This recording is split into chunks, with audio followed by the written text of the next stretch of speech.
Let us see today another application of Bernoulli's principle that is called as a pitot tube. This pitot tube is basically used to measure the speed or velocity with which the fluid flows through any particular channel. This is directly installed in the channel through which the fluid is flowing. At one end of the pitot tube, there will be two pressure gauges attached, one measuring the stagnation pressure P2 and another measuring the static pressure P1. Now what is this static pressure and stagnation pressure? When the fluid will be flowing through this particular channel, it will enter the pitot tube at this particular point, that is point 2, which is also called as a stagnation point.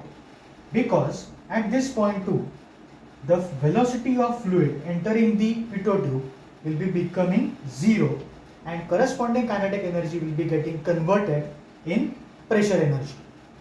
That is why this is called as the stagnation point, and corresponding pressure at this point 2 will be called as stagnation pressure.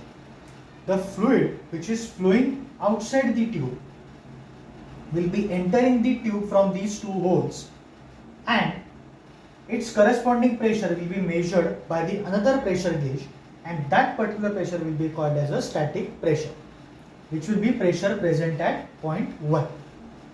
So based on these two values, pressure P2 and pressure P1 and density of fluid flow, we will be able to measure or calculate the amount of speed or velocity with which the fluid is flowing. Now let us see how that can be calculated.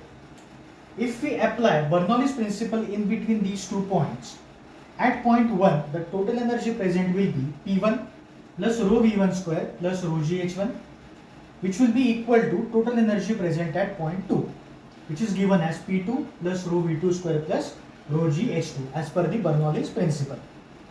Now, this point 1 and 2 will be at same level from any reference surface. That is why H1 and H2 is going to be equal. That is why corresponding potential energy will be same. So we can cancel out these two terms. Now, velocity at point 2, that is V2, will be 0. That is why corresponding rho V2 square by 2 will be 0. Now what remains with us is P1 plus rho V1 square is equal to P2, where P1 is the static pressure and P2 is the stagnation pressure. Now we can rearrange these terms and we will get the another expression, that is V1 square is equal to 2 into P2 minus P1 upon rho. We can get this P1 to right hand side and get this 2 on the right hand side, and we can get this rho in the denominator. Now since this is the square term, we can cancel out this square term by taking square root on both the sides. That is why V1 will be equal to under root 2 into P2 minus P1 divided by rho. So by knowing all these three values, P2, P1 and rho, we will be able to calculate the amount of speed or velocity with which the fluid is flowing through any channel. So most popularly, this pitot tube is used to measure the speed of aeroplane traveling through the air.